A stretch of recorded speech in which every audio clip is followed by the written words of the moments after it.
Hello and welcome to I am voice. मैं मोहम्मद ज़िक्रिया। आज हमने बात की योगेंद्र यादव जी से, जो संयुक्त किसान मोर्चा के लीडर हैं और साथ ही साथ वो स्वराज अभियान जो पॉलिटिकल पार्टी है उसके को फाउंडर भी हैं। हमने इनसे कई सवालात किए, जिसमें पहला सवाल ये था कि कर्नाटका हाई कोर्ट का जो ऑर्डर था हिजाब के मामले में, तो हमने उसके बारे में उनसे डिस्कस किया। और दूसरा, यूपी के इलेक्शंस के बारे में हमने बात की कि कैसे कॉज और स्ट्रगल जो फार्मर्स का है उसको नीचे रख के रिलीजन और कास्ट को देखकर वोट दिया जाता है। और तीसरा सवाल था उनके बेंगलुरु आने का मकसद। तो चलिए देखते हैं ये पूरा इंटरव्यू। सच कहूँ तो मुझे भी बहुत मायूसी और अफसोस हुआ है हाई कोर्ट के इस डिसीजन से। हाई कोर्ट कानूनन रूप से सही है नहीं है इसका फैसला तो सुप्रीम कोर्ट करेगा, लेकिन एक बात मैं कहना चाहता हूँ, हिजाब सही है गलत है ये फैसला करना मेरा काम नहीं है। ये फैसला समाज में होगा, सोशल रिफॉर्मर इस पे बात करेंगे, इस पे हर समाज में चर्चा चलती है, चलनी चाहिए।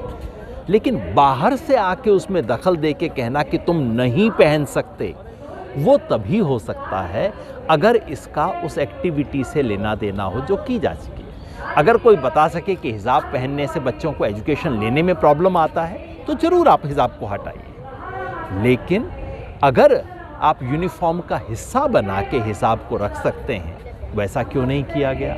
सवाल ये है कि कोर्ट ने सिर्फ इस नैरो टेक्निकल टर्म्स में इस सवाल क्यों देखा। मुझे बहुत मायूसी होती है कि इस देश के तमाम ऐसे बच्चे, हमारी लड़कियां जिन्हें हम चाहते हैं कि एजुकेशन में आगे बढ़ें, जो बढ़ रही हैं, उनको सिर्फ इस बिना पे रोका जाएगा कि उन्होंने अपने सर के ऊपर कुछ बांधा हुआ है। ये किसी भी हिंदुस्तानी के लिए अफसोस का सवाल है।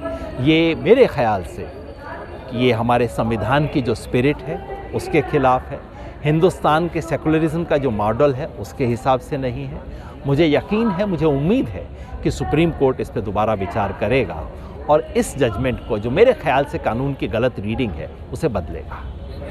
और जो कॉजेज़ हैं, कॉजेज़ से जब इलेक्शन होता है तो रिलीजन और कास्ट जो है ना कॉजेज़ को दबा देता है। तो स्पेशली फार्मर्स हमने लखीमपुर में देखा है और वेस्टर्न यूपी में भी देखा है। तो इसके बारे में कुछ कहेंगे कि कॉजेज़ क्यों दब जाती है रिलीजन और कास्ट के। देखिए, उत्तर प्रदेश इलेक्शन का रिजल्ट आते ही पूरे देश में मीडिया ने फैला दिया कि किसान आंदोलन का कोई असर नहीं हुआ। ये बात सच नहीं है। सच ये है कि अगर किसान आंदोलन ना होता तो उत्तर प्रदेश में विपक्ष खड़ा ही नहीं होता, इलेक्शन ही उत्तर प्रदेश का इलेक्शन जैसा ना दिखता।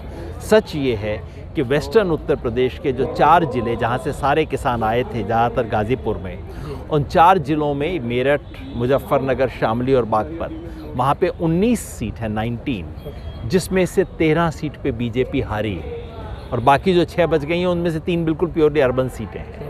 तो किसान आंदोलन का असर हुआ। बीजेपी के हिंदू मुसलमान का जहर फैला के पॉलिटिक्स करने वाले लोग इन 4 ज़िलों में सब के सब हार गए हैं। किसान आंदोलन का असर हुआ, लेकिन आप ये कह सकते हैं किसान आंदोलन का असर डिसाइसिव नहीं था। सिर्फ किसान आंदोलन से बीजेपी को नहीं हराया जा सकता। और वैसे भी आप देखिए, ये जो इलेक्शन का मैच था उसमें किसान आंदोलन ना तो बैट्समैन था ना बॉलर था। हमारा काम तो पिच बनाना था। हमने पिच ऐसी ज़रूर बनाई कि उससे बॉलर को मदद मिले, लेकिन बॉलिंग करना हमारा काम नहीं था। बॉलिंग करना तो दूसरों का काम था ना। सर, अभी मेन जो सबसे बड़ा मेजर प्रॉब्लम है वो क्या है सर आपके हिसाब से किसानों के लिए? किसान आंदोलन को एक ऐतिहासिक सफलता मिली है और अब चैलेंज है उस ऐतिहासिक सफलता पर बिल्ड करके इस देश में किसानों की एक ताकत खड़ी करना। किसानों को सफलता ये मिली है कि 3 काले कानून खत्म हो गए, लेकिन ऐसे ही कानून देश भर में, कर्नाटका में है, उनके खिलाफ लड़ाई लड़नी है। सफलता ये मिली है कि एमएसपी का नाम लोगों को समझ आ गया, लेकिन एमएसपी हासिल करने की लड़ाई अभी बाकी है। सफलता ये मिली है कि किसानों का आत्मसम्मान बढ़ा है, लेकिन चैलेंज ये है कि अब किसानों को अपने फ्यूचर का एक विजन बनाना है। सफलता ये मिली है कि किसानों की एकता बनी है। चैलेंज ये है कि संयुक्त किसान मोर्चा को अब गांव-गांव तक पहुंचाना है। सफलता ये मिली है कि किसानों को अपनी राजनीतिक ताकत का एहसास हुआ है। चैलेंज ये है कि उस ताकत को छोटी छोटी चीज़ों में खर्च करने की बजाय इस देश को बचाने, इस देश की डेमोक्रेसी को बचाने, इस देश के सेकुलरिज्म को बचाने, इस देश के संविधान को बचाने के लिए इस्तेमाल किया जाए, ये हमारी चैलेंज है। कर्नाटका के तमाम फार्मर्स ऑर्गेनाइजेशन जो हैं, कर्नाटका संयुक्त होराटा के बैनर पे, उन्होंने कर्नाटका में किसानों का जो संघर्ष चल रहा है उसे आगे ले जाने के लिए कदम उठाया है। बजट का एनालिसिस और एक ऑल्टरनेटिव बजट पेश करने का एक स्टेप उठाया है, जो पूरे देश के किसानों के लिए एक तरह का एक प्रेरणा बन सकती है, एक सीख बन सकती है।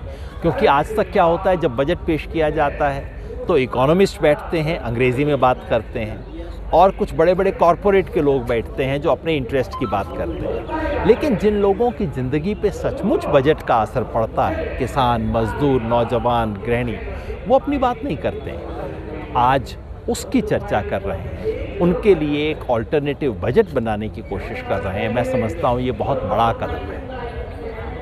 तो सर क्या सर इस तरह से प्रोटेस्ट करने से आपकी जो भी प्रॉब्लम्स है वो हल हो सकती है या नहीं?